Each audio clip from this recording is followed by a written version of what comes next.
بسم الله الرحمن الرحيم جمعة وناكسن طبنك بشا جولاي سنة لبكن لباتن يلح أو كوبهجن شن يلباتنك بشا محرم سنة كن أفر بقولا فرتن يسديد تاريخ ده هجرية ده كسو دوادا مركله يا برامجكي ورر كمانتا قضبضا ريدين كوبها إننا وحا كامدا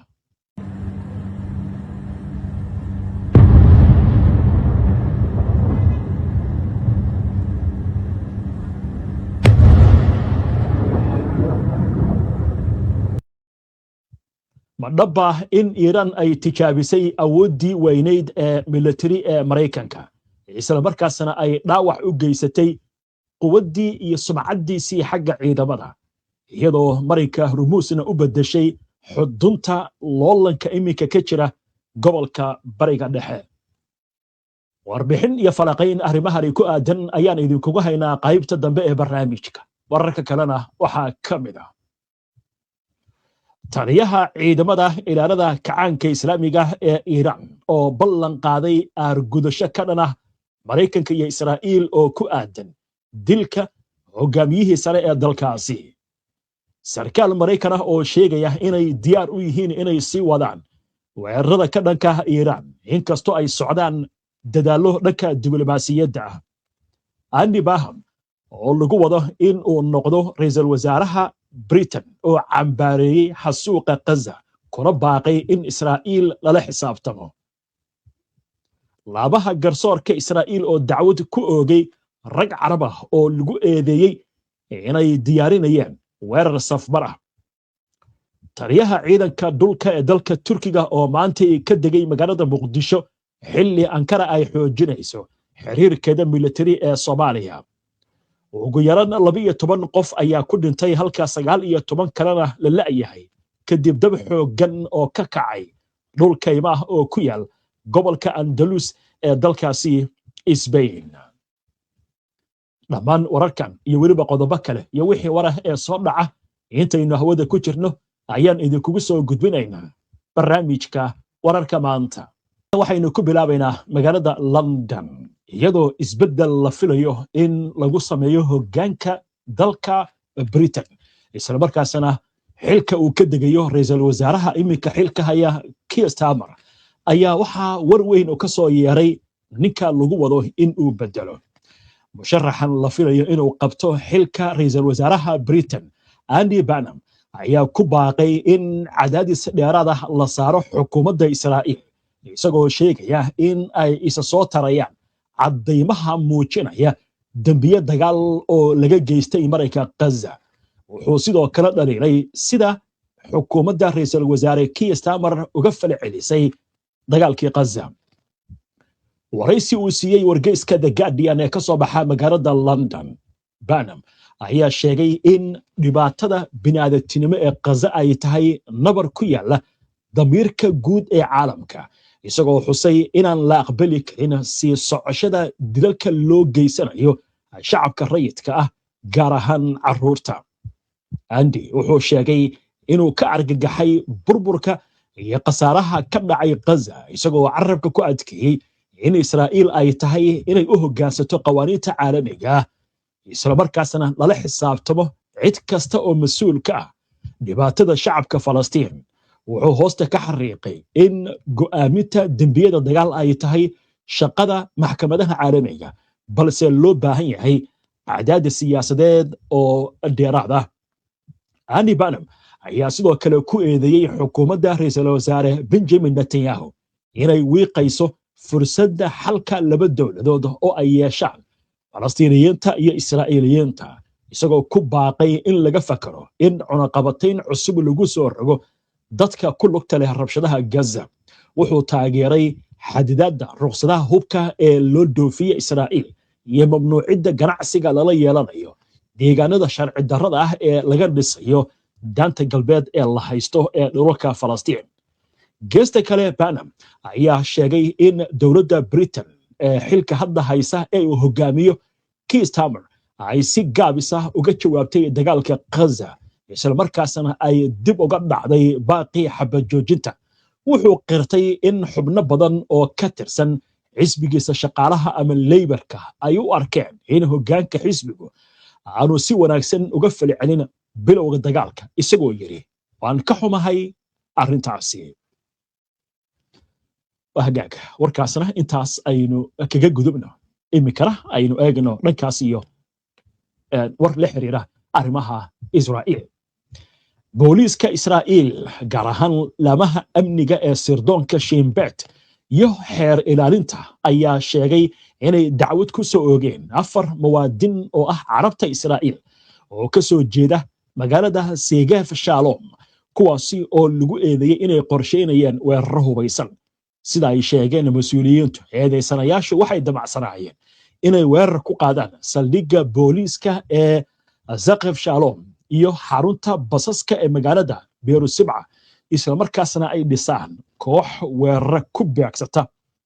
ciidamada amniga. 4 qof ayaa la xiray bilihii May iyo June waxaana lagu soo oogay dacwado ay ka mid yihiin sida hadalka loo yiri qorsheynta falal argagixiso iyo tababaro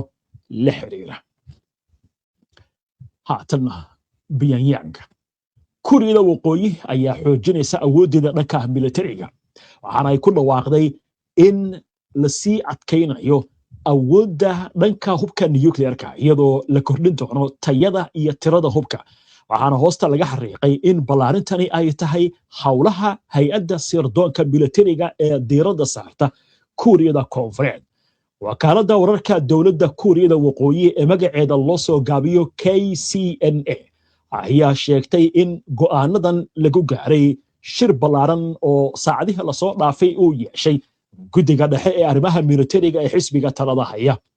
shirka ayaa lagu go'aamiyey in la xoojiyo awoodda nuclearka dhanka tayada iyo tirada iyadoo sidoo kale la ballaarinayo shaqada hay'adda sirdoonka iyo sahanka militariga oo mas'uul ka ah ururinta xogta iyo la socodka Kuuriyada Koonfureed. KCNA waxay sheegtay in hay'addu door muhiim ah ay ka ciyaarto la socodka qataraha ka imaanaya waxa lagu tilmaamay cadowga suurtagalka ah iyo ururinta xogaha muhiimka ah ee amniga. tilaabadan ayaa ibaaraysa xilli Pyongyang ay marna badan diiday dadaalada dib u heshiisiineed ee uu soo bandhigay madaxweynaha Kuuriyada Koonfureed Lee Jae-myung iyadoo Seoul ku tilmaamtay cadowgeeda ugu weyn isla markaasna sheegtay in awoodeeda nuclearka ay tahay mid dalku dib u soo uga laaban doonin. Qobarada ayaa waxay sheegaysaa in Kuuriyada Waqooyi ay sidoo kale doonayso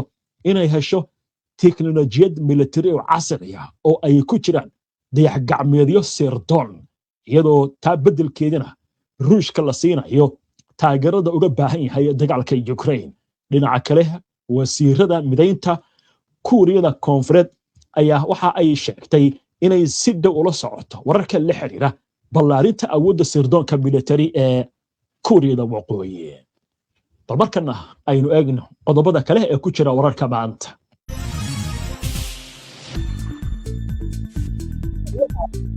dulka ee dalka Turkiga General Metin Tokel ayaa maantay booqasho rasmi ah ku tagay magaalada Muqdisho ee caasimadda Soomaaliya. General Tokel ayaa markii uu ka degay garoonka caalamiga ah ee Aadan Cadde ee Muqdisho waxa halkaasi ku soo dhaweeyay taliyaha ciidanka dhulka Soomaaliyeed Sarreeye Guuto Saalax Cabdullaahi Cumar iyadoo loo sameeyay maamuus ciidan.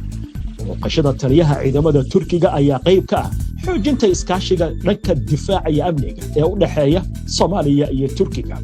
inkastoo si rasmi ah aan loo shaacin ajendaha safarka haddana waxaa la filayaa inuu la kulmo saraakiil sarsare oo ka tirsan dowladda iyo ciidamada qalabka sida si ay uga wada hadlaan horumarinta iskaashiga militari iyo taageerada Turkiga uu siinayo Soomaaliya. taliyaha ayaa kala qayb galay madaxweynaha Soomaaliya ciidamo Turkiga oo tababaray oo maantay loo soo xiray tababaro Turkiga uu siinayay. xagga Spain ugu yaraan 12 qof ayaa ku geeriyooday halka 19 kalena ay la la'yahay kadib dab xooggan oo ka kacay dhul kaymaha oo ku yaal gobolka Andalus ee koonfurta Spain. maamulka gobolka ayaa sheegay in dabka Khamiistii uu bilowday degmada Los Gallardos ee gobolka Almeria qiyaastii 300 kiiloomitirna waqooyiga bari kaga beegan Malaga. adeegyada gurmadka ayaa sheegay in qaar ka mid ah dadka dhintay laga helay gudaha baabuurtooda iyadoo howlaha baadigoobka iyo samata bixintu ay weli socdaan. madaxweynaha gobolka Andalus Juanma Moreno ayaa xaqiijiyay in tirada dadka la yahay ay weli sarreyso. waxaan u gudbaynaa gordhow wararkii ugu dambeeyay xiisadda Mareykanka iyo Iiraan. hadalla kulkulul oo Mareykanka iyo Iiraan ka soo yeeraya iyo xubintii falanqaynta oo aan idinkugu hayno warbixin xiiso leh oo la xiriirta maxaa ka jira in Iiraan ay hoos u dhigtay oo waxyeello ay gaarsiisay sumcaddii iyo quwaddii military ee Mareykanka. intaan u gudbin wararkaas iyo qodobo kale aynu ku hakanno qadar xayeysiina. waa hagaag waxaynu ku bilaabaynaa qaybtan xagga Iiraan, halkaasi oo war weyn ka soo yeeray taliyaha ciidanka ilaalada kacanka Islaamiga isagoo ku baaqaya in tilaabo adag ay ka qaadi doonaan dadkii ka dambeeyay dilka hogaamiyihii sare. taliyaha ciidanka ilaalada kacanka Islaamiga ee Iiraan oo magacooda loo soo gaabiyo IRGC General Ahmed Wahiidi ayaa ballan qaaday inay Iiraan ka aargudan doonto Mareykanka iyo Israa'iil dilka hogaamiyihii sare ee dalkaasi Ayatollah Ali Khamenei oo shalay lagu aasay magaalada uu ku dhashay ee Mashhad. war-saxaafadeed ay baahisay wakaaladda wararka Sabaax ee laga leeyahay dalka Iiraan ayaa lagu sheegay in Wahiidi uu ku baaqay in la xaqiijiyo cadaalad buuxda iyo jawaab ku habboon oo la siiyo sida bayaanka lagu yiri dambiilayaasha, isagoo si gaar ah farta ugu fiiqay Mareykanka iyo Israa'iil. dambiilayaasha hogaaminaya Mareykanka iyo dhammaan cadowga kacanka Islaamiga iyo iska caabinta waa inay ogaadaan in dilkan fulaynimada ah uusan marnaba hoos u dhigi doonin calanka iska caabinta, ayuu yiri Ahmed Wahiidi. Wahiidi ayaa sidoo kale waxa intaasi uu ku daray oo bayaankiisa uu ku yiri aargudashada shuhadada iyo ciqaabta loo marayo kuwii ka dambeeyay dilka waxay ahaan doontaa dalab joogta ah oo sharciya isla markaasna aan la ilaawi doonin. hadalka Wahiidi ayaa yimid maalin kadib markii Ayatollah Ali Khamenei lagu aasay magaalada Mashhad, halkaasi oo ku dhashay 4 bilood kadib markii isaga iyo 4 xubnood oo qoyskiisa ka tirsan lagu dilay weerar xagga cirka oo Mareykanka iyo Israa'iil ay fuliyeen. dhanka Mareykanka, mas'uul sare oo ka tirsan dowladda Mareykanka ayaa sheegay in dadaallo diblomaasiyadeed oo qarsoodi ah ay socdaan si loo dejiyo xiisadda u dhaxaysa Mareykanka iyo Iiraan. yeeshee Washington ay weli diyaar u tahay inay dib u bilowdo weerar military haddii loo baahdo, sida uu baahiyay telefishinka CNN ee fadhigiisu yahay Mareykanka. mas'uulkan ayaa waxa uu sheegay in Washington si olakac ah ay u fulinayso weerar goosgoos ah kadib markii la sheegay in Iiraan ay ku xadgudubtay xabad joojinta, waxaana lagu tilmaamay weeraradan goosgooska ah kuwa looga fogaanayo inay colaaddu xoogaysato isla markaasna fursad la siinayo arrimaha diblomaasiyadda, cadaadis la saarayo Iiraan. waxaana la sheegay in ay ku jiraan diyaargarow ciidanka Mareykanka ayna diyaar u yihiin inay jawaabaan. mas'uulkan ayaa sidoo kale beeniyay sheegashada Iiraan ee ah in Mareykanku uu qaaday xalay weerar hor leh, waxaana uu sheegay inaysan jirin wax weerar ah oo habeennimadii xalay Mareykanku ay fuliyeen. war kale oo xiisadan la xiriira, hay-adda howlgallada amniga ganacsiga badda ee Britain laga leeyahay magaceeda loo soo gaabiyo UKMTO